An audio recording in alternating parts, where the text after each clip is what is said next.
हरे कृष्णा। तो अभी हम भगवद गीता के 10वें अध्याय के अंतर्गत श्लोक संख्या 35 पर विचार करेंगे। बृहत् साम तथा सामनाम गायत्री छंदसामहम मासानां मार्गशीर्षोऽहं ऋतूनां कुसुमाकरः। तो यहाँ पर भगवान कह रहे हैं बृहत् साम तथा सामनाम। साम वेद के जो गीत हैं उनमें से बृहत् साम नाम का जो है गीत श्री कृष्ण की विभूति है। फिर दूसरी विभूति गायत्री छंदसामहम। 7 प्रकार के जो छंद होते हैं उनमें गायत्री छंद श्री कृष्ण की विभूति है। फिर तीसरी विभूति मासानाम मार्गशीर्षोऽहं। महीनों में मार्गशीर्ष नाम का महीना श्री कृष्ण की विभूति है। फिर चौथी विभूति ऋतूनाम कुसुमाकरः। 6 प्रकार की जो ऋतुएं होती हैं उनमें कुसुमाकर यानी बसंत ऋतु श्री कृष्ण की विभूति है। अब हम सुनेंगे प्रभुपाद तात्पर्य में क्या लिखते हैं। श्रील प्रभुपाद की जय। जैसा कि भगवान स्वयं बता चुके हैं, वे समस्त वेदों में सामवेद हैं। सामवेद विभिन्न देवताओं द्वारा गाए जाने वाले गीतों का संग्रह है। इन गीतों में से एक बृहत् साम है जिसकी ध्वनि सुमधुर है और जो अर्धरात्रि में गाया जाता है। तो ये पहली प्रकार की विभूति है जो प्रभुपाद समझा रहे हैं। तो वेदा नाम सामवेदोस्मि, ये तो भगवान बता चुके हैं। श्लोक संख्या 22, श्लोक संख्या 22 में भगवान बता चुके हैं वेदों में सामवेद। अब सामवेद में के अंदर भी जो कई प्रकार के जो गीत हैं उनमें बृहत् साम नाम का गीत जिस श्री कृष्ण की विभूति है। अब दूसरी विभूति प्रभुपाद समझा रहे हैं गायत्री छंद सामहम। छंदों में गायत्री। संस्कृत में काव्य के निश्चित विधान हैं। इसमें लय तथा ताल बहुत सी आधुनिक कविता की तरह मनमाने नहीं होते। ऐसे नियमित काव्य में गायत्री मंत्र, जिसका जप केवल सुपात्र ब्राह्मणों द्वारा ही होता है, सबसे अधिक महत्वपूर्ण है। गायत्री मंत्र का उल्लेख श्रीमद् भागवत में भी हुआ है। चूँकि गायत्री मंत्र विशेषतया ईश्वर साक्षात्कार के ही निमित्त है, इसीलिए यह परमेश्वर का स्वरूप है। यह मंत्र अध्यात्म में उन्नत लोगों के लिए है। जब इसका जप करने में उन्हें सफलता मिल जाती है तो वे भगवान के दिव्य धाम में प्रविष्ट होते हैं। गायत्री मंत्र के जप के लिए व्यक्ति को पहले सिद्ध पुरुष के गुण या भौतिक प्रकृति के नियमों के अनुसार सात्विक गुण प्राप्त करने होते हैं। वैदिक सभ्यता में गायत्री मंत्र अत्यंत महत्वपूर्ण है और उसे ब्रह्म का नाद अवतार माना जाता है। ब्रह्मा जी इसके गुरु हैं और शिष्य परंपरा द्वारा यह उनसे आगे बढ़ता रहा है। अब भगवान बता रहे हैं मासानाम मार्गशीर्षोऽहं। ये तीसरी विभूति है। मासों में अगहन यानी मार्गशीर्ष मास सर्वोत्तम माना जाता है, क्योंकि भारत में इस मास में खेतों से अन्न एकत्र किया जाता है और लोग अत्यंत प्रसन्न रहते हैं।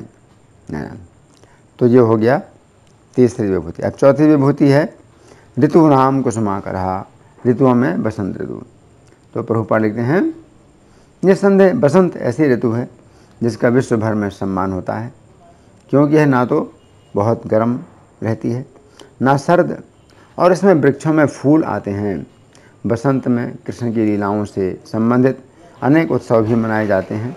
अतः इसे समस्त ऋतुओं में से सर्वाधिक उल्लासपूर्ण माना जाता है और ये भगवान श्री कृष्ण की प्रतिनिधि है। तो यहाँ प्रभुपाद का तात्पर्य समाप्त हुआ। अब हम सुनेंगे श्री भगवान ने कहा में इस श्लोक की कैसी व्याख्या हुई है। पिछले श्लोक तक श्री कृष्ण ने कुल मिलाकर अपनी 64 विभूतियों का वर्णन किया है। अब अर्जुन के मन में प्रश्न उठा कि श्लोक संख्या 22 में श्री कृष्ण ने वेदों में सामवेद को अपनी विभूति बताया था, परंतु सामवेद में भी अनेक प्रकार की प्रार्थनाएं हैं, तो उनमें से कौन सी प्रार्थना श्री कृष्ण की विभूति है। अंतर्यामी होने के कारण श्री कृष्ण अर्जुन के प्रश्न को समझ गए। अतः उन्होंने इस श्लोक में बताया है कि सामवेद के अंतर्गत जितनी भी प्रार्थनाएं हैं उनमें से बृहत साम नाम की प्रार्थना श्री कृष्ण की विभूति है। इस श्लोक में श्री कृष्ण की 4 अत्यंत महत्वपूर्ण विभूतियों का वर्णन हुआ है, जिनकी हम क्रमपूर्वक चर्चा करेंगे। इस श्लोक के प्रारंभिक शब्द हैं बृहत साम तथा साम नाम, अर्थात मैं सामवेद के गीतों में बृहत साम हूँ। तो इस श्लोक के तात्पर्य में श्रील प्रभुपाद लिखते हैं, जैसा कि भगवान स्वयं बता चुके हैं, वे समस्त वेदों में सामवेद हैं। सामवेद विभिन्न देवताओं द्वारा गाए जाने वाले गीतों का संग्रह है। इन गीतों में से एक बृहत साम है, जिसकी ध्वनि सुमधुर है और जो अर्धरात्रि में गाया जाता है। तो यहाँ पर श्री कृष्ण कह रहे हैं कि श्री कृष्ण को प्रसन्न करने के लिए जितने प्रकार के गीत हैं, उनमें सर्वश्रेष्ठ बृहत साम है। अब यदि हम बृहत साम शब्द पर विचार करें तो यह शब्द 2 शब्दों से मिलकर बना है, बृहत तथा साम। तो बृहत शब्द का अर्थ है विस्तृत तथा साम शब्द का अर्थ है श्री कृष्ण को प्रसन्न करने के लिए गीत। इस प्रकार बृहत साम शब्द का अर्थ हुआ ऐसा गीत जो श्री कृष्ण को प्रसन्न करने के लिए है तथा अत्यंत विस्तृत है। अब यदि हम विचार करें कि ऐसा कौन सा गीत है जो अत्यंत विस्तृत हो तथा श्री कृष्ण को प्रसन्न करता हो, तो हमें समझना चाहिए कि ऐसा गीत गोपियों का गीत है जो अत्यंत विस्तृत है तथा श्री कृष्ण को प्रसन्न करता है। भागवत 10:47-63 में उद्धव जी ने कहा है, मैं नंद महाराज के गोप ग्राम की स्त्रियों की चरण रज की बारंबार वंदना करता हूँ, क्योंकि इन गोपियों के द्वारा श्री कृष्ण कथा के जो उद्गार निकले हैं, वे उद्गार तीनों लोगों को पवित्र करते हैं इति।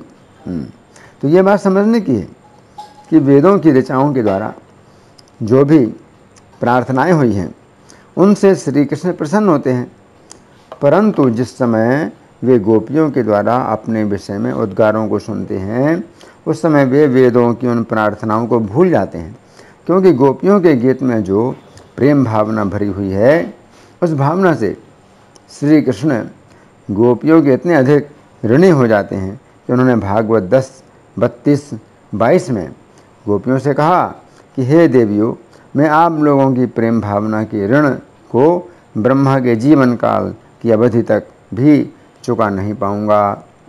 मेरे साथ तुम लोगों का संबंध अत्यंत पवित्र है। तुमने अपने परिवार के संबंधों को तोड़कर जिस प्रकार मेरी उपासना की है, वैसी उपासना सर्वोच्च है। तो यहाँ पर भगवान गोपियों से जो है ऋण की बात करते हैं कि मैं तुम्हारा ऋणी हूँ, है ना। तो यहाँ पर श्री कृष्ण कह रहे हैं कि संगीतमय गीतों में बृहत साम उनकी विभूति है, तथा अभी हमने विचार किया था कि बृहत साम का एक अन्य अर्थ गोपी गीत है। यह गीत भागवत के 10वें स्कंध के अंतर्गत अध्याय संख्या 31 में है। जिस समय श्री कृष्ण के वियोग की भावना से अभिभूत होकर गोपियाँ यमुना के तट पर बैठ गईं, उस समय श्री कृष्ण का दर्शन पाने के लिए वे प्रार्थना करने लगीं तथा श्री कृष्ण के यश का गान करने लगीं। चूँकि गोपियों ने अपने मन और प्राण श्री कृष्ण को अर्पित कर दिए थे, अतः विरह की पीड़ा से वे अपने आप में नहीं थीं, किंतु दीनता के परिणाम स्वरूप उनका रोदन वास्तव में दिव्य आनंद की अनुभूति बन गई। जो ही गोपियों के मन में श्री कृष्ण की लीलाएं प्रकट हुईं, क्यों ही वे उनके गीत गाने लगीं। उन्होंने गाया कि हे प्रिय स्वामी, जिस समय हम तुम्हारी चितमन तथा तुम्हारी हंसी को याद करती हैं, उस समय हम एकांत भाव से तुम्हारे प्रति गहराई से अनुरक्त हो जाती हैं। श्री कृष्ण के वियोग में गोपियों को एक एक क्षण युग के समान प्रतीत हो रहा था। गोपियों ने श्री कृष्ण के लिए अपनी जो भावनाएं व्यक्त की हैं, वे यद्यपि काम के लक्षणों से युक्त लगती हैं, किंतु वास्तव में वे श्री कृष्ण की आध्यात्मिक इंद्रियों को तुष्ट करती हैं। गोपियों के इन भावों को काम वासना छू तक नहीं पाई है। तो यहाँ पर श्री कृष्ण कह रहे हैं कि उन्हें प्रसन्न करने वाले जितने गीत हैं, उनमें बृहत साम अर्थात गोपी गीत ही सर्वश्रेष्ठ है तथा उनकी विभूति है। अब दूसरी विभूति, श्लोक के अगले शब्द हैं गायत्री छंदसाम हम, अर्थात मैं छंदों में गायत्री हूँ। इस श्लोक के तात्पर्य में श्रील प्रभुपाद लिखते हैं, संस्कृत में काव्य के निश्चित विधान है, इसमें लय और ताल बहुत सी आधुनिक कविता की तरह मनमाने नहीं होते। ऐसे नियमित काव्य में गायत्री मंत्र, जिसका जप केवल सुपात्र ब्राह्मणों द्वारा ही होता है, सबसे अधिक महत्वपूर्ण है। गायत्री मंत्र का उल्लेख श्रीमद् भागवत में भी हुआ है। चूँकि गायत्री मंत्र विशेषतया ईश्वर साक्षात्कार के ही निमित्त है, इसीलिए ये परमेश्वर का स्वरूप है। ये मंत्र अध्यात्म में उन्नत लोगों के लिए है। जब इसका जप करने में उन्हें सफलता मिल जाती है तो वे भगवान के दिव्य धाम में प्रविष्ट होते हैं। गायत्री मंत्र के जप के लिए व्यक्ति को पहले सिद्ध पुरुष के गुण या भौतिक प्रकृति के नियमों के अनुसार सात्विक गुण प्राप्त करने होते हैं।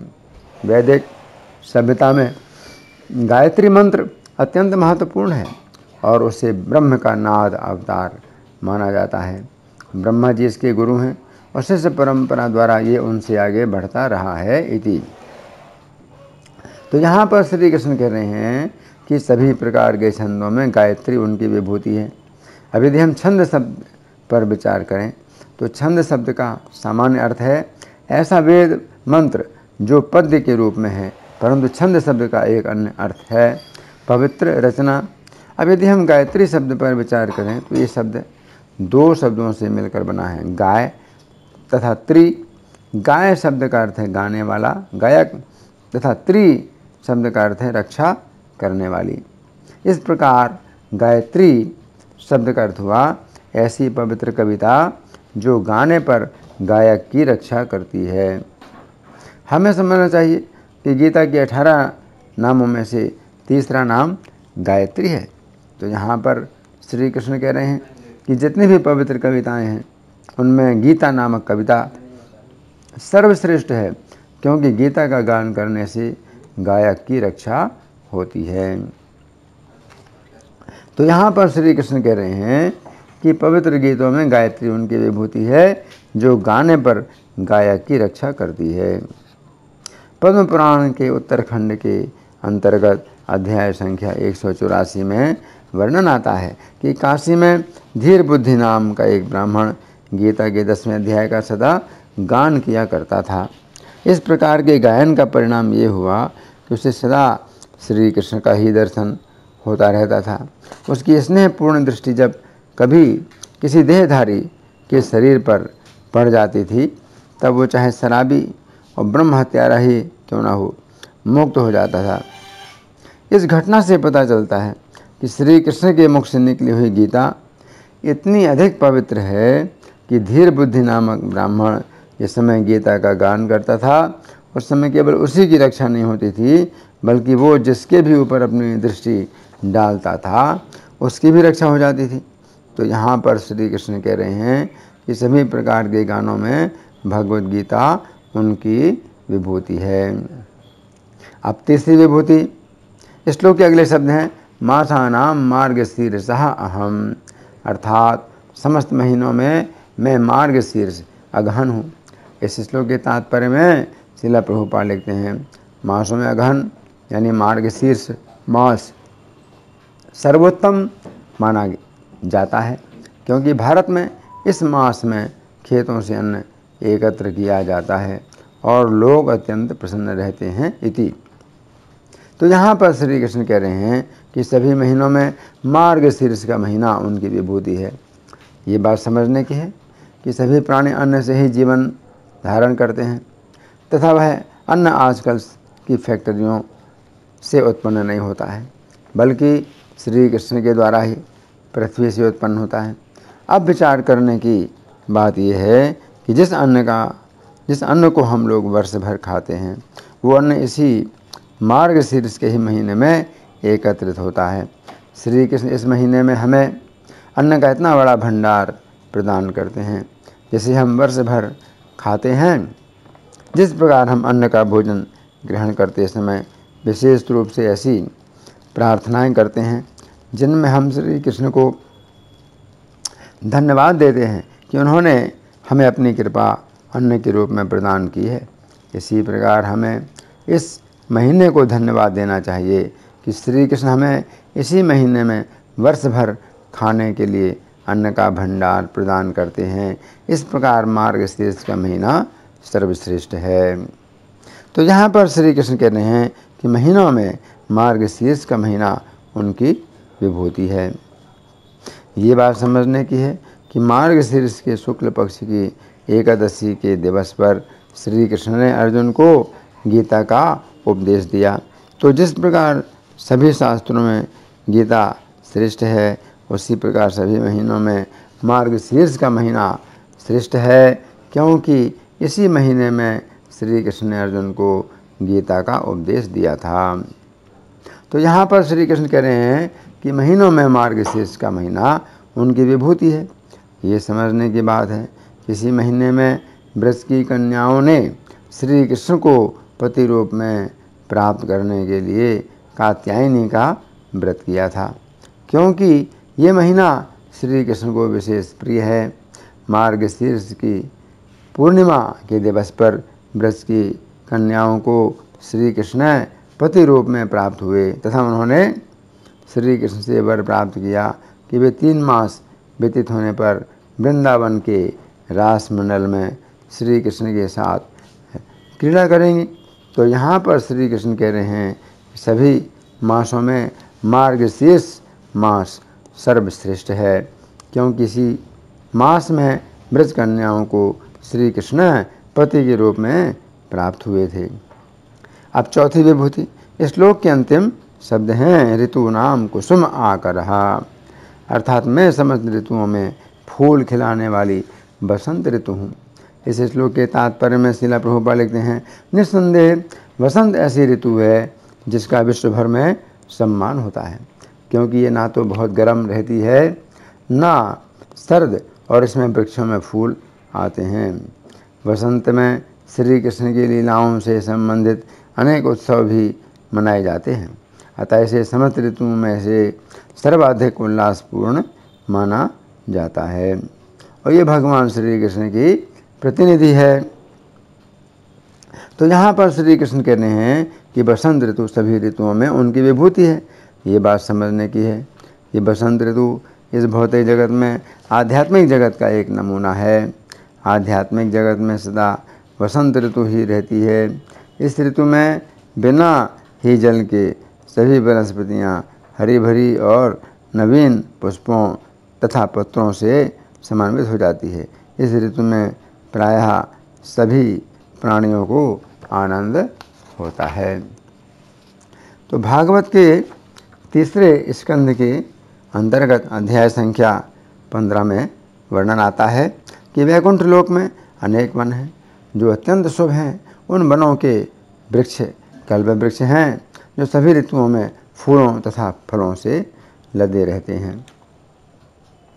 जिस समय भ्रमर लोग वहाँ पर श्री कृष्ण की महिमा का गान करते हैं, उस समय अन्य पक्षी यथा कबूतर, कोयल, सारस, चक्रवाक, हंस, तोता, तीतर तथा मोर अपना गान बंद कर देते हैं, क्योंकि वे भी भ्रमरों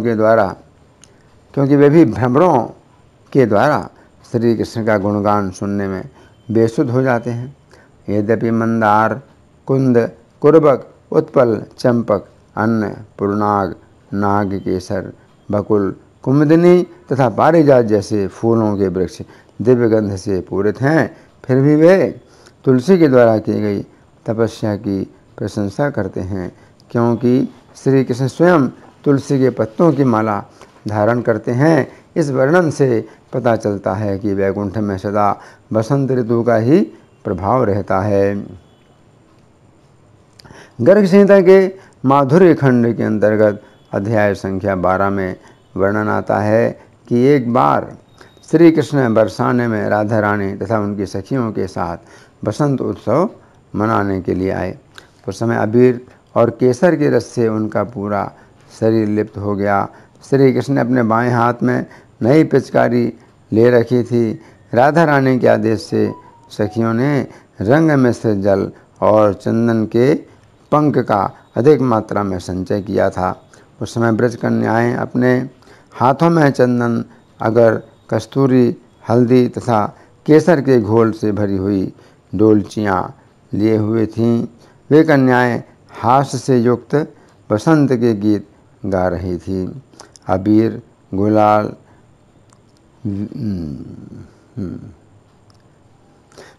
अबीर गुलाल के चूर्ण मुट्ठियों में लेकर इधर उधर फेंकती हुई वे कन्याएं भूमि, आकाश तथा वस्त्रों को लाल किए देती थीं।